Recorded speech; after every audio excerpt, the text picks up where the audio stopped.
people would generally agree the polls show this is a dead even race. Right. Well, very little is known about what Kamala Harris's positions on international matters are.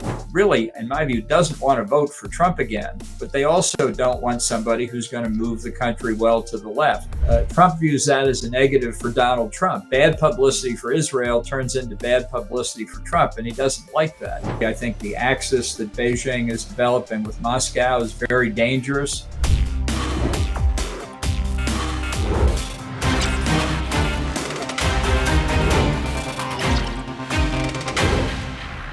Hi, my name is Sukanya Saha and you're watching Hindustan Times. Today, we're joined by Ambassador John Bolton, former US National Security Advisor to President Trump and a prominent voice in international affairs. Known for his strong stances on foreign policy, Ambassador Bolton has played a pivotal role in shaping America's approach to global challenges. As the political landscape shifts with Biden's exit and Harris's entry into the presidential race, and amid recent events like Trump's assassination bid, heightened tensions in the Middle East, ongoing conflict in Ukraine, and shifting dynamics with India and China, Ambassador Bolton will provide insight into how these developments might influence US foreign policy moving forward. Welcome to the show, Ambassador Bolton. Glad to be with you. Thank you for having me. So, how do you think Kamala Harris's candidacy changes the dynamics of the 2024 presidential race, especially given the recent polarization in American politics? Also, according to several reports, Harris is leading Trump in a lot of polls due to her focus on issues like women's rights, etc. The younger generation, especially Gen Zs, are supporting her. So, what do you have to say about that, Ambassador? Well, I think the dynamics in the presidential race have changed dramatically. And without any question, after President Biden's very poor performance in the presidential debate with Donald Trump, his support was falling off a cliff. And as days and weeks went by, it became clearer and clearer that he was in deep trouble, maybe irretrievable trouble, and that his defeat, which looked increasingly inevitable, would have negative effects on Democratic Senate candidates, House candidates, state and local elections. So the decision for him to withdraw and the very rapid acquisition of a majority of support for the Democratic nomination by Kamala Harris really signified, I think, the Democrats' desire to avoid any more political downside. So recognizing that Biden had been taken off the table and Harris was now their nominee produced an enormous burst of enthusiasm and optimism on the Democratic side. There's no doubt about it. And as of the moment, I think people would generally agree the polls show this is a dead even race. Harris has the momentum. Trump has recently performed in typical Trumpian fashion and has harmed himself in a number of ways. But the future is very hard to forecast. What we can say is with less than 100 days to go until Election Day, it's going to be a very short, for America, unusually short contest. Right. So, given the recent assassination attempt on Trump, how do you think this incident has impacted his campaign strategy? The clip of him raising his arm, shortly after he was shot, has become widely popular, portraying him as a resilient, as a strong man. Do you believe this has boosted his popularity, Ambassador? Well, I think in the immediate aftermath of the assassination attempt, yes, it did. People naturally felt sympathetic for him. He was literally within an inch of his life. The bullet couldn't have come any closer and not done significant damage, probably fatally. One person in the crowd has died. 2 were critically injured. So it was a very, very dangerous situation. And that the moment where Trump could have capitalized on that politically came just really a few days later at his acceptance speech at the Republican National Convention. But it showed the speech was a typical Trump speech. Didn't show any indications he was a new man, that the near miss on his life had changed him, and his behavior has only reverted more and more into typical Trumpian behavior since then. So whatever bounce he got, as we say in political terms, from the attempted assassination, I think is over, and we're sort of back to where we were before. Right. So given your experience in national security, Ambassador Bolton, how do you see the potential foreign policy implications of a Harris presidency compared to a second Trump term, particularly regarding issues such as relations with China, the Middle East peace process, NATO alliances, etc.? Trump has also called Harris a border czar. Right. Well, very little is known about what Kamala Harris's positions on international matters are. Certainly, she served in the Biden administration for 3.5 years. In her public comments, she has adhered to the Biden administration's policy. What role she had in formulating that policy is not clear. It does not appear to have been significant. But now, in this very, very short sprint to Election Day, with turmoil all over the world, particularly in the Middle East, but in Ukraine, along China's Indo-Pacific periphery, there are a lot of danger spots in the world. She's going to have a debate with Trump. She's going to be asked these questions, so she needs to develop her policies very quickly. I would guess that they would be largely in line with what the Biden administration has done. I think she knows what those policies are, and in this short period of time, her safest course is simply to stick with that. Now, if she were to win and had 4 years as president, then we'd find out a lot more. But I don't think we're going to see much evolution beyond the Biden administration during this very, very short campaign period. What about taxes? Do you think if Harris is elected, small businesses will face higher taxes? Well, I think the instinct of the Democratic Party is to raise taxes on everybody that they can find. And this will be one mark of whether Harris can shake the image she has of being a California Democrat, very much on the left side of the Democratic Party. Her choice of her running mate as vice president will be an interesting indication there. That announcement is expected next Tuesday. So she's still in the vetting process, and she should take every hour that she has to look at everything in the background of her potential running mates.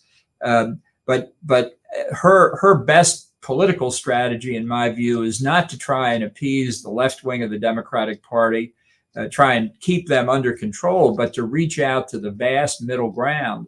Really, in my view, doesn't want to vote for Trump again, but they also don't want somebody who's going to move the country well to the left. Now, if she can master that, and it's a big if, she could win. Right. So, considering the ongoing tensions in the Middle East, particularly with Iran's support for groups like Hamas, and now Iran has openly said, given an open threat to, openly declared to attack Israel, how do you think a Harris administration would respond differently compared to Trump's more hardline stance? Well, this is one area, the Middle East, where a Harris administration might look very different than a Biden administration. And that potential difference was, I think, demonstrated during last week's visit of Israeli Prime Minister Netanyahu, met with President Biden, met with Donald Trump, also met with Vice President Harris. And the approach she took certainly appeared to be less favorable to Israel than Biden or Trump.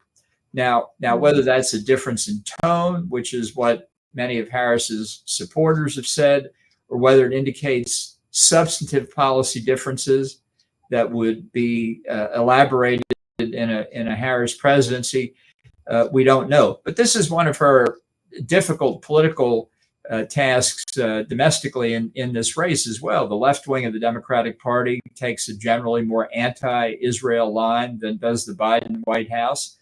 But the supporters of Israel have always formed, since Harry Truman made the United States the first country to recognize Israel in 1948, have been a big part of the Democratic coalition too. So it's a difficult line to walk. Right.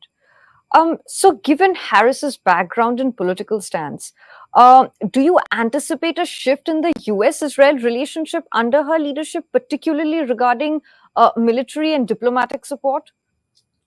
Well, that I think will be a subject of discussion. Trump in his first term was very supportive of Israel, but he has also indicated because Israel is being criticized for its conduct of the war against Hamas, Trump views that as a negative for Donald Trump. Bad publicity for Israel turns into bad publicity for Trump, and he doesn't like that. So his meeting with Netanyahu was also frostier, I think, than perhaps the Israelis expected.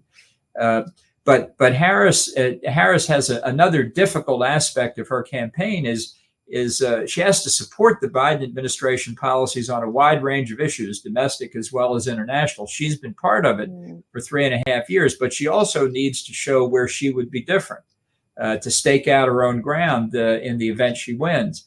And that's a difficult task for any vice president. I think it's made particularly difficult for her since she wasn't preparing to run this year. She thought she'd be running as vice president. So she's facing a lot of pressure in a very short period of time to figure out how to answer that difficult question. How do I show loyalty to President Biden, but also show that I'm my own person? So, if Trump returns to the White House, do you believe the US would maintain its current level of financial and military support for Ukraine, where there's another war going on with Russia? Or would we see a significant reduction in financial assistance? Well, I think Trump has said he wants the war in Ukraine brought to a conclusion. He said he would get Zelensky and Putin in a room together and solve it in 24 hours. That's ridiculous, of course. But from Trump's point of view, all international affairs are personal. If he has a good relationship with Prime Minister Modi, then the US and India have good relations. If he has good relations with Vladimir Putin, then we have good relations with Russia. It's much more complicated than that, but not in Trump's kind of simple view of how the world works. So I think his affinity for President Putin of Russia is bad news for Zelensky and the Ukrainians, and could well mean a much more difficult time, including reductions in U.S. assistance to Ukraine if Trump wins. So you just mentioned the difference in relation. How might the US and Russia relations evolve under a Harris administration versus a Trump administration? Again, in this case, we don't know really how much of a difference Harris might bring from Biden. My guess is not much, certainly not in the early months of a Harris term. She's spoken out about the importance of support for Ukraine. So the best prediction you can make is she would basically continue that policy. But one thing that will happen at the end of this election, whoever's inaugurated on January the 20th, even if it's Harris, will change the advisors. It's not because she's dissatisfied with Biden's people, but in a new administration, even when there's a transition from the president of one party to a president of the same party, they change teams. I was in the Reagan administration when George H.W. Bush won in 1992. I moved from the Justice Department to the State Department, but it's because I got a different job. Almost every cabinet member in the Reagan team left. Bush brought in a new team.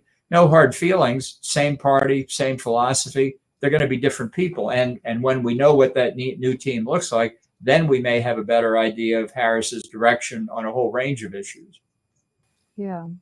So how important do you think is the US-India relationship in countering China's influence? Well, I think that China is the existential threat to the United States in the 21st century. I think the axis that Beijing is developing with Moscow is very dangerous for all of us on the periphery of this huge landmass represented by China and Russia.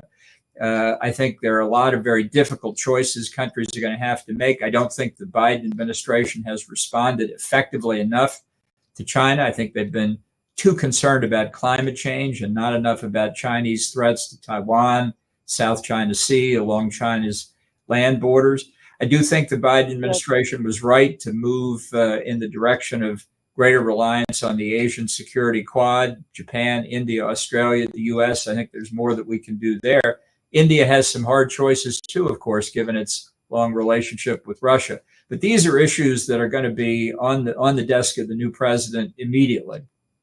So how might the approach to trade and negotiations and economic cooperation with India differ under a Harris administration compared to the policies pursued by Trump, particularly in areas like tariffs, market access, defense partnership, Indo-Pacific strategy? Well, I think Trump has a kind of 18th or maybe 17th century view of tariffs. He thinks tariffs are great. He said he's going to put 10% import tariffs on everything coming into the United States. That recalls the Smoot-Hawley tariffs of the 1930s, which caused the Great Depression in the minds of many economists. I think it's a bad idea. Look, trade talks between, even among friends, are often very difficult, and nobody should try to underestimate that. But by and large, increased access, increased trade, lower tariff barriers, lower regulatory barriers between the U.S. and India would be a good thing. I don't think this is an area where Harris has had much experience. Again, I would say the default position is she's likely to view things pretty much through the same perspective as Joe Biden does today. I just think Trump will be a harder negotiator on trade issues than is necessary. Frankly, I'm not saying a U.S. president should give up on the interest of U.S. economic interest, but you can have tough negotiations and not sacrifice a lot of other important strategic issues in the process.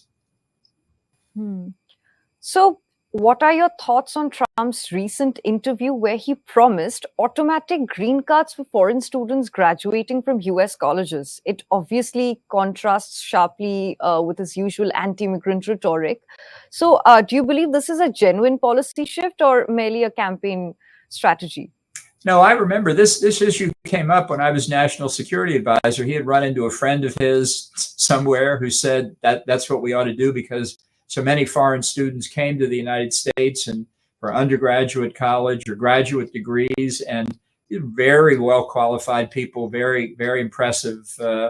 And many of them wanted to stay in the United States rather than go back to their home country. And I mean, my view is we should welcome more legal immigration into the United States. And so that sounds like an attractive way to proceed. But whether it makes sense overall or not, I don't know. If you had 5,000 new poetry students come to the United States, I'm sure they're fine people, and I'm sure they do great analysis of poetry. I'm not sure we need 5,000 new poetry professors. So what's attractive about the idea is, as America has been a magnet for ambitious people for centuries, I'd like to see more people like that. And that's the kind of approach we should be taking. That specific program, I have my doubts about operationally, among other things. Thank you, Ambassador Bolton. Thank you so much for joining us today. Thanks for having me. Thank you so much for watching us, guys. Have a nice rest of the day.